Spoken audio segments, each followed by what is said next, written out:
Online വായ്പാ game betting app കമ്പനികൾ കള്ളപ്പണം വിദേശത്തേക്ക് കടത്തിയ കേസിൽ ഇഡി അന്വേഷണം കൂടുതൽ കണ്ണികളിലേക്ക്.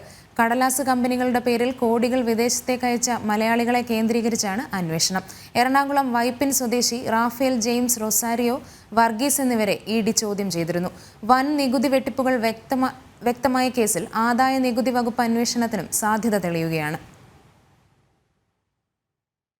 റാഫേൽ ജെയിംസ് റൊസാരിയോയുടെ ബാങ്ക് അക്കൗണ്ടുകൾ വഴിയായിരുന്നു പണം വിദേശത്തേക്ക് കടത്തിയത്. പണമിടപാടുകളിൽ പങ്കാളിയായ വർഗീസിനെയും ഇഡി ചോദ്യം ചെയ്തിരുന്നു. ഓൺലൈൻ വായ്പ ഗെയിം ബെറ്റിംഗ് ആപ്പ് കമ്പനികളുടെ കള്ളപ്പണ ഇടപാടുകളിൽ റാഫേൽ ജെയിംസ് റൊസാരിയോയ്ക്കുള്ള പങ്കാളിത്തം, മറ്റ് കണ്ണികൾ എന്നിവരെ കേന്ദ്രീകരിച്ചാണ് അന്വേഷണം. നിരവധി മലയാളികൾ ഓൺലൈൻ വായ്പ ഗെയിം കമ്പനികൾക്കായി പണമിടപാടുകൾ നടത്തിയിട്ടുണ്ടെന്നും കള്ളപ്പണം വെളുപ്പിക്കാൻ കൂട്ടുനിന്നതായുമാണ് വിവരം. നിരവധി ബാങ്ക് അക്കൗണ്ടുകൾ വഴി വിദേശത്തേക്ക് കോടികൾ എത്തിച്ചിട്ടുമുണ്ട്. ഈ അക്കൗണ്ട് ഉടമകളെയും ചോദ്യം ചെയ്യും. ഗെയിം വായ്പാ ആപ്പുകളിലൂടെ ലഭിക്കുന്ന പണം പലരുടെയും അക്കൗണ്ടുകളിലായി നിക്ഷേപിക്കുകയും പിന്നീട് ഡൽഹി, മുംബൈ, ബംഗളൂരു എന്നിവിടങ്ങളിലെ കടലാസ് കമ്പനികളിലേക്ക് മാറ്റി ഇവിടെ നിന്ന് ക്രിപ്റ്റോ കറൻസി, വ്യാജ ഇൻവോയ്സുകൾ എന്നിവയിലൂടെ പണം വിദേശത്തേക്ക് എത്തിക്കുകയുമാണ് ചെയ്യുന്നത്. കേരള, ഹരിയാന പോലീസ് സ്റ്റേഷനുകളിൽ രജിസ്റ്റർ ചെയ്ത കേസുകളുടെ അടിസ്ഥാനത്തിലായിരുന്നു ഇഡിയും അന്വേഷണം തുടങ്ങിയിരുന്നത്.